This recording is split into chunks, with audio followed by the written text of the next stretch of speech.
بسم الله الرحمن الرحيم الحمد لله رب العالمين والصلاة والسلام على أشرف الخلق أجمعين سيدنا محمد وعلى آله وأصحابه والتابعين ومن تبعهم بإحسان إلى يوم الدين. Assalamu alaikum. Chers frères, chères sœurs,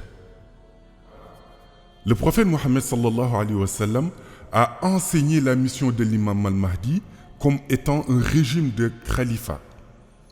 Il s'agira du retour du khalifa dans la gouvernance du monde islamique. Aujourd'hui, on voit des mouvements qui prennent le nom État islamique pour nommer leur organisation. Ceci est dû au fait que l'avènement de l'imam al-Mahdi donnera naissance à un État islamique, c'est-à-dire un État qui fonctionne en conformité avec les valeurs et principes de la religion islamique.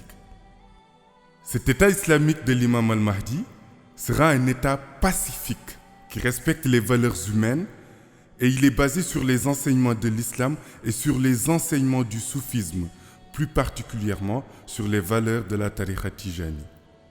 Ainsi, cet État sera complètement différent de celui que les groupes terroristes prônent actuellement.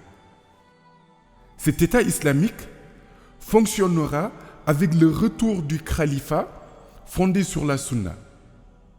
L'imam al-Mahdi nommera des khalifes qui gouverneront les territoires placés sur leur autorité. Cependant, le califat qui sera mis en place par l'imam al-Mahdi relèvera de la sunna et les khalifes peuvent être des jeunes de 25 ans, des adultes de 40 ans et d'autres de 99 ans. Leur choix par l'imam al-Mahdi sera basé sur leur capacité à gérer leurs fonctions de khalif et non pas par les liens de parenté avec l'imam al-Mahdi ou parce qu'ils sont les plus âgés, comme cela est le cas actuellement dans certaines confréries religieuses islamiques. D'ailleurs, il est aisé de remarquer qu'à l'époque du califat mis en place au temps du prophète Mohammed sallallahu alayhi wa sallam, les différents khalifes qui se sont succédés à la tête de l'État musulman de ce temps n'avaient aucun lien de parenté. C'est le cas de Sayyidina Abu Bakr, Sayyidina Othman, Sayyidina Omar, etc., etc.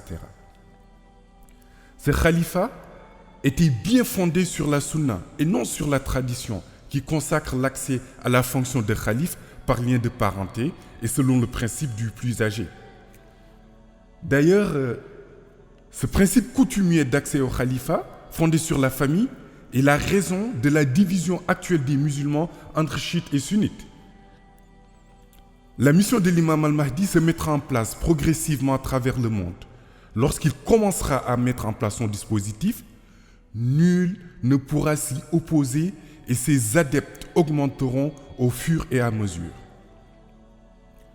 L'imam al-Mahdi n'aura pas besoin de se déplacer à travers le monde pour installer ses équipes. Allah subhanahu wa ta'ala lui a donné le secret qui lui permettra de développer son réseau de disciples à travers le monde sans se déplacer. Les gens se rendront compte de l'étendue de son réseau mondial quand il aura atteint l'âge de 40 ans et qu'il commencera sa mission de façon effective.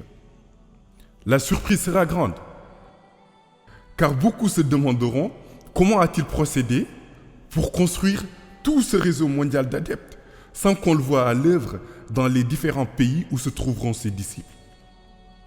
Tout ce processus relèvera de l'organisation et de la volonté d'Allah subhanahu wa ta'ala.